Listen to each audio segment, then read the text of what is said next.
അനിരുദ്ധസ് food and സ്പൈസസിലേക്ക് സ്വാഗതം. ഇന്ന് നമ്മൾ വളരെ ടേസ്റ്റി ആയിട്ടുള്ള ഒരു ഫിഷ് ഫ്രൈ ആയിട്ടാണ് വന്നിരിക്കുന്നത്. ഇത് ഞാൻ ബാരക്കൂട എന്നുള്ള മീൻ വെച്ചിട്ടാണ് തയ്യാറാക്കിയിരിക്കുന്നത്. അപ്പോൾ ഈ ഒരു ഫിഷ് ഫ്രൈ കൂട്ടി ചോറുണ്ണാണെങ്കിൽ നമുക്ക് മീൻകറിയുടെ ആവശ്യം പോലും ഇല്ല, അത്രയ്ക്ക് ടേസ്റ്റാണ്. അതുപോലെ തന്നെ മസാലയൊക്കെ പൊതിഞ്ഞിരിക്കുന്ന രീതിയിലാണ് നമ്മൾ ഈ ഒരു ഫിഷ് ഫ്രൈ തയ്യാറാക്കിയിരിക്കുന്നത്. അപ്പോൾ നിങ്ങൾ ഇതുവരെ ഈ ഒരു രീതിയിൽ ട്രൈ ചെയ്തിട്ടില്ലെങ്കിൽ ഇതൊന്ന് ട്രൈ ചെയ്ത ശേഷം ഫീഡ്ബാക്ക് തരാൻ മറക്കരുത്. കൂടാതെ നിങ്ങൾ എൻ്റെ ചാനൽ ഇതുവരെ സബ്സ്ക്രൈബ് ചെയ്യാതെയാണ് കാണുന്നതെങ്കിൽ സബ്സ്ക്രൈബ് ചെയ്യാനും ഈ വീഡിയോ ഇഷ്ടപ്പെടുകയാണെങ്കിൽ ലൈക്ക് ചെയ്യാനും കമൻറ്റ് ചെയ്യാനും അതുപോലെ ഫാമിലിക്കും ഫ്രണ്ട്സിനും ഒന്ന് ഷെയർ ചെയ്യാനും മറക്കരുത്. Thank you.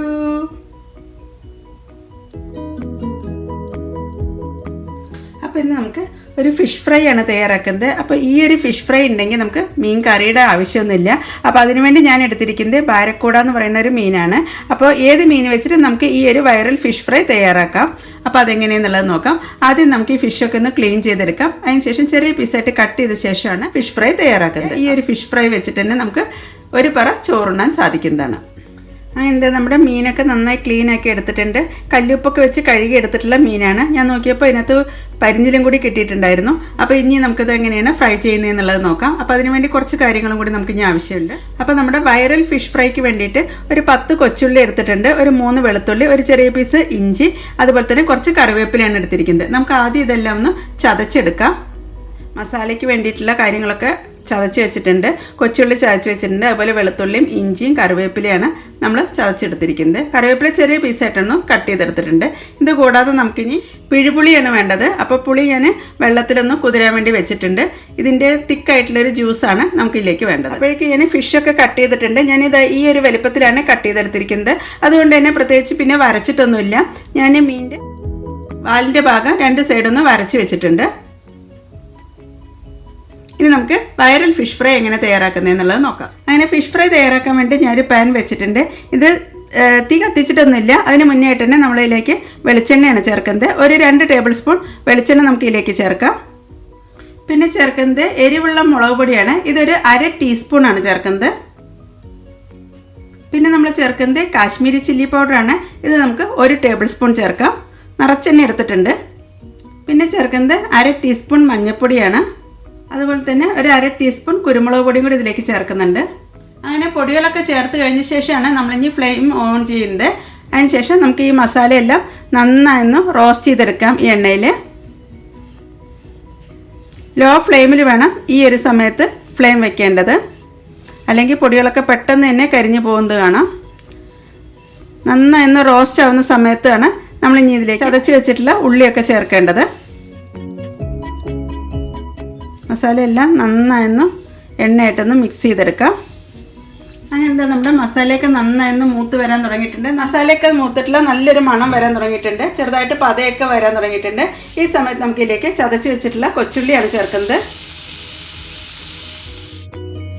സ്ലോ ഫ്ലെയിമിൽ തന്നെ വേണം നമ്മൾ ഈ ഒരു സമയത്തൊക്കെ ഫ്രൈ ചെയ്തെടുക്കാൻ. ഇനി നമുക്കിതിലേക്ക് വെളുത്തുള്ളിയും അതുപോലെ തന്നെ ഇഞ്ചിയും ചേർക്കാം. അതിനുശേഷം കറിവേപ്പിലയും ചേർത്തിട്ടുണ്ട്. എന്നിട്ട് ഇതെല്ലാം നന്നായി മിക്സ് ചെയ്തെടുക്കാം. ഉള്ളിയൊക്കെ നന്നായി മൊരിഞ്ഞ് വരുന്നവരെ നമുക്കൊന്ന് ഇളക്കി യോജിപ്പിക്കാം. അങ്ങനെ ഉള്ളിയൊക്കെ മൊരിഞ്ഞ് വരുന്ന സമയത്ത് നമുക്കിതിലേക്ക് ആവശ്യത്തിനുള്ള ഉപ്പ് ചേർക്കാം. അങ്ങനെ ഉപ്പും ചേർത്ത ശേഷം നന്നായി ഇളക്കി യോജിപ്പിക്കാം. ഉള്ളിയും വെളുത്തുള്ളിയും ഇഞ്ചിയൊക്കെ മൊത്തം നല്ലൊരു മണം വരണം. ആ ഒരു സമയം വരെയാണ് നമുക്കിത് റോസ്റ്റ് ചെയ്തെടുക്കേണ്ടത്. ഇങ്ങനെ ചതച്ച് ചേർക്കുന്നതുകൊണ്ട് തന്നെ നല്ലൊരു ഫ്ലേവറാണ് ഈ ഒരു ഫിഷ് മസാലയ്ക്ക് കിട്ടുന്നത്. അങ്ങനെ നല്ലൊരു സ്മെല്ലൊക്കെ വരാൻ തുടങ്ങിയിട്ടുണ്ട്. അതുപോലെ തന്നെ എണ്ണയൊക്കെ നന്നായി തെളിഞ്ഞ് വരാൻ തുടങ്ങിയിട്ടുണ്ട്. ഈ ഒരു സമയത്ത് നമുക്ക് ഇതിലേക്ക് പിഴിഞ്ഞ് വെച്ചിട്ടുള്ള പുളിവെള്ളം ചേർക്കാം. ഒരു 2 ടേബിൾ സ്പൂൺ പുളിവെള്ളമാണ് നമ്മളിതിലേക്ക് ചേർക്കുന്നത്. ഇനി നമുക്ക് ഈ പുളിവെള്ളം മസാലയായിട്ട് നന്നായി മിക്സ് ചെയ്തെടുക്കാം. ഈ ഒരു സമയത്ത് നമുക്ക് ഉപ്പൊക്കെ കറക്റ്റ് ആണോ എന്നുള്ളത് നോക്കാം. അതുപോലെ തന്നെ എരിവൊക്കെ കറക്റ്റ് ആണോ എന്നുള്ളത് ഈ ഒരു സമയത്താണ് ചെക്ക് ചെയ്യേണ്ടത്. പുളിവെള്ളം ചെറുതായിട്ടൊന്ന് തിളയ്ക്കുന്നവരെയാണ് നമുക്ക് വെയിറ്റ് ചെയ്യേണ്ടത്. ഞാൻ നോക്കിയപ്പോൾ കുറച്ച് ഉപ്പിൻ്റെ ഒരു കുറവുണ്ട്. അപ്പോൾ അതുകൊണ്ട് തന്നെ കുറച്ച് ഉപ്പും കൂടി ചേർത്തിട്ടുണ്ട്. ഈ ഒരു മസാലയിലേക്ക് ഒരു 1/4 ടീസ്പൂൺ പെരിഞ്ചീരകപ്പൊടിയും കൂടി ഒന്ന് ചേർക്കുന്നുണ്ട്. അങ്ങനത്തെ നമ്മുടെ മസാലയൊക്കെ നന്നായി തിളയ്ക്കാൻ തുടങ്ങിയിട്ടുണ്ട്. ഈ ഒരു രീതി ആവുന്നവരെ തിളപ്പിച്ചെടുത്താൽ മതി. ഇനി നമുക്കിതിലേക്ക് കഴുകി വെച്ചിട്ടുള്ള ഫിഷാണ് ചേർക്കേണ്ടത്. അപ്പോൾ മസാല എല്ലാ ഭാഗത്തേക്കും ഒരുപോലെ ഒന്നും കൂടി ഒന്ന് ഇളക്കി യോജിപ്പിക്കാം. ഇനി നമുക്കിതിലേക്ക് കട്ട് ചെയ്ത് വെച്ചിട്ടുള്ള മീനാണ് ചേർക്കേണ്ടത്. സ്ലോ ഫ്ലെയിമിൽ വേണം ഇനി നമുക്കിത് കുക്ക് ചെയ്തെടുക്കാൻ. അതിനിതാ കട്ട് ചെയ്ത് വെച്ചിട്ടുള്ള മീനെല്ലാം നമ്മൾ മസാലയിലേക്ക് നിരത്തി വെച്ചിട്ടുണ്ട്. ഇനി ഇതിൻ്റെ മുകളിലേക്ക് അല്പം കറിവേപ്പിലയും കൂടി ഒന്ന് സ്പ്രെഡ് ചെയ്യുന്നുണ്ട്. ഇനി ഈ ഫിഷ് മസാല കിടന്ന് നന്നായി വേവട്ടെ. ഒരു സൈഡ് വെന്ത് കഴിയുമ്പോൾ നമുക്ക് മറുവശത്തേക്ക് തിരിച്ചിടാം. അങ്ങനെ മസാല കംപ്ലീറ്റ് വറ്റുന്നവരെയാണ് നമുക്ക് ഈ ഒരു ഫിഷ് ഫ്രൈ ചെയ്തെടുക്കേണ്ടത്. 12 മിനിറ്റ് കഴിയുമ്പോൾ നമുക്കിത് തിരിച്ചിടാം. എന്നിട്ട് തിരിച്ച് മറിച്ച് ഇട്ടിട്ട് വേണം നമുക്കിത് വറ്റിച്ചെടുക്കാൻ.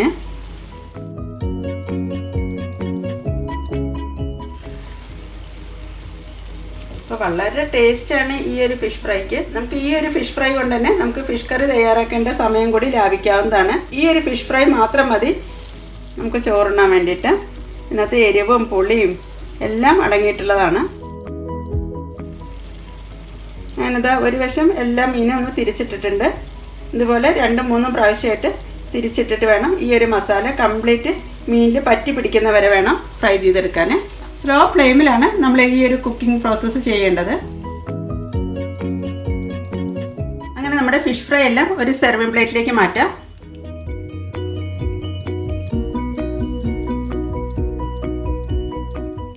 അപ്പോൾ അത് മസാലയെ പൊതിഞ്ഞിട്ടുള്ള നല്ലൊരു ഫിഷ് ഫ്രൈ ആണിത്.